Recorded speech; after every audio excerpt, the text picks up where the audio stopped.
Hey guys, Sleepyhound Piper here. We've got another story for you in the month of December, Eldritch December.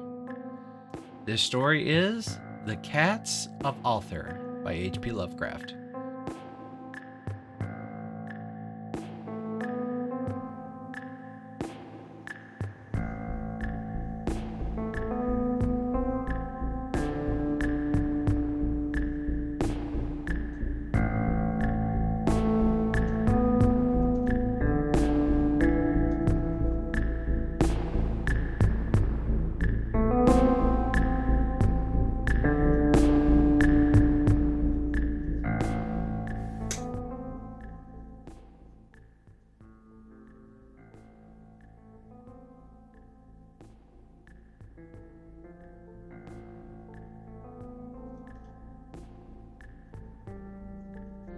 It is said that in Ulthar, which lies beyond the river Sky, no man may kill a cat. And this I verily believe as I gaze upon him who sitteth purring before the fire. For the cat is cryptic and close to strange things which man cannot see. He is the soul of antique Egyptus, and bearer of tales from long forgotten cities in Meero and Ulfir. He is the kin of the jungle lords, and heir to the secrets of hoary and sinister Africa. The Sphinx is his cousin, and he speaks her language. But he is more ancient than the Sphinx, and remembers that which she hath forgotten. In Ulthar, before ever the burgesses forbade the killing of cats, there dwelt an old cotter and his wife, who delighted to trap and slay the cats of their neighbors. Why they did this, I know not, save that many hate the voice of a cat in the night, and take it ill that cats should run silently about yards and gardens at twilight. But whatever the reason, this old man and woman took pleasure in trapping and slaying every cat which came near to their hovel, and from some of the sounds heard after dark, many villagers fancied that the manner of slaying was exceedingly peculiar. But the villagers did not discuss such things with the old man and his wife, because of the habitual expression on the withered faces of the two, and because their cottage was so small and so darkly hidden under spreading oaks at the back of the neglected yard. In truth, much of the owners of the cats hated those old folk. They feared them more, and instead of berating them as brutal assassins, merely took care that no cherished pet or mouser should stray toward the remote hovel under the dark trees. When, through some unavoidable oversight, a cat was missed, and sounds heard after dark, the loser would lament impotently, or console himself by thanking fate that it was not one of his children who had thus vanished. For the people of Ulthar was simple, and knew not whence it was all cats first came. One day, a caravan of strange wanderers from the south entered the narrow, cobbled streets of Ulthar.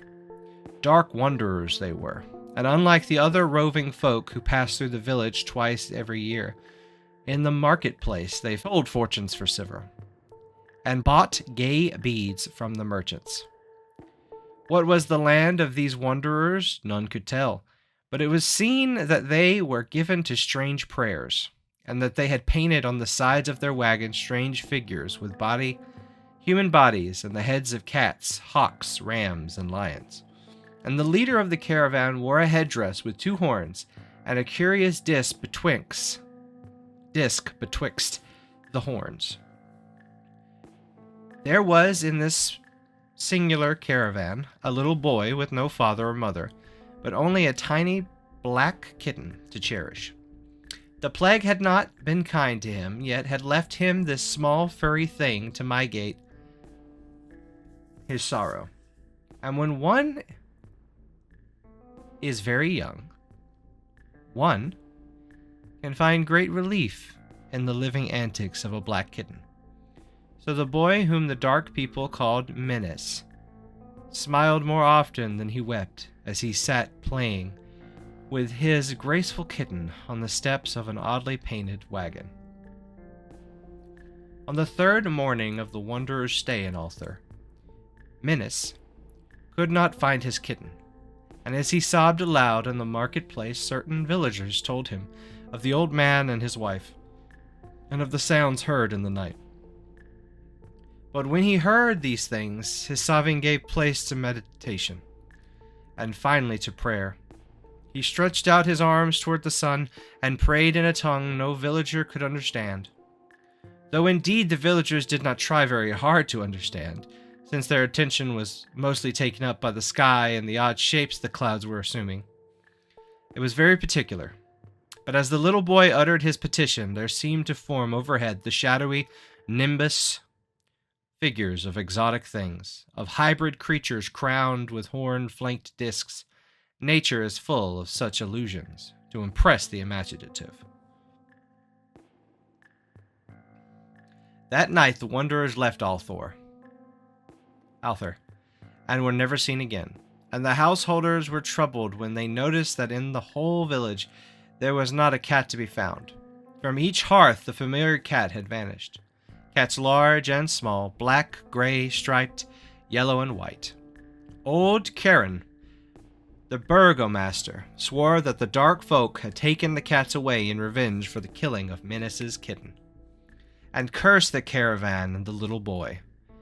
But Neith, the lean notary, declared that the old cotter and his wife were more likely persons to suspect, for their hatred of the cats were notorious and increasingly bold. Still, no one durst complain to the sinister couple. Even when little Ulthar, the innkeeper's son, vowed that he had at twilight seen all the cats of Ulthar in that accursed yard under the trees, pacing very slowly and solemnly in a circle around the cottage, two abreast, as if in performance of some unheard-of rite of beasts. The villagers did not know how much to believe from so small a boy, and though they feared that the evil pair had charmed the cats to their death, they preferred not to chide the old cotter till they met him outside his dark and repellent yard. So Ulthar went to sleep in vain anger, and when the people awaked at dawn, behold, every cat was back at his accustomed hearth, large and small, black, gray, striped, yellow, and white. None were missing. Very sleek and fat did the cats appear, and sonorous with purring content. The citizens talked with one another of the affair, and marveled not a little. Old Karen again insisted that it was the dark folk who had taken them, since cats did not return alive from the cottage of the ancient man and his wife. But all agreed on one thing, that the refusal of all the cats to eat their portions of meat or drink their saucers of milk was exceedingly curious. And for 2 whole days the sleek, lazy cats of Ulthar would touch no food, but only dazed by the fire or in the sun. It was fully a week before the villagers noticed that no lights were appearing at dusk in the windows of the cottage under the trees. Then the lean Nith remarked that no one had seen the old man or his wife since the night the cats were away. In another week, the burgomaster decided to overcome his fears and call at the strangely silent dwelling as a matter of duty, though in so doing he was careful to take with him Sang, the blacksmith, and Tool, the cutter of stone, as witnesses. And when they had broken down the frail door, they found only this: 2 cleanly picked human skeletons on an earthen floor, and a number of singular beetles crawling in shadow corners. There were subsequently much talk among the burgesses of Ulthar. Zath, the coroner, disputed at length with Nith, the lean notary, and Corin and Shag and Thrall were overwhelmed with questions. Even little Ulthar, the innkeeper's son, was closely questioned and given a sweet meat as reward.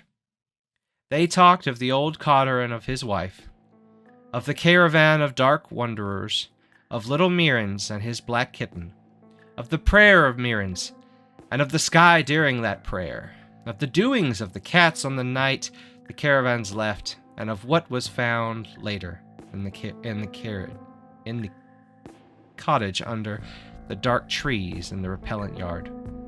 And in the end, the Burgesses passed a remarkable law, which is told of by traders in hunting and discussed by travelers in near, namely, that in Ulthar, no man may kill a cat. And there we go. There was the Cats of Ulthar. Not spooky scary, but, you know, I hope you guys have a good one, and bye.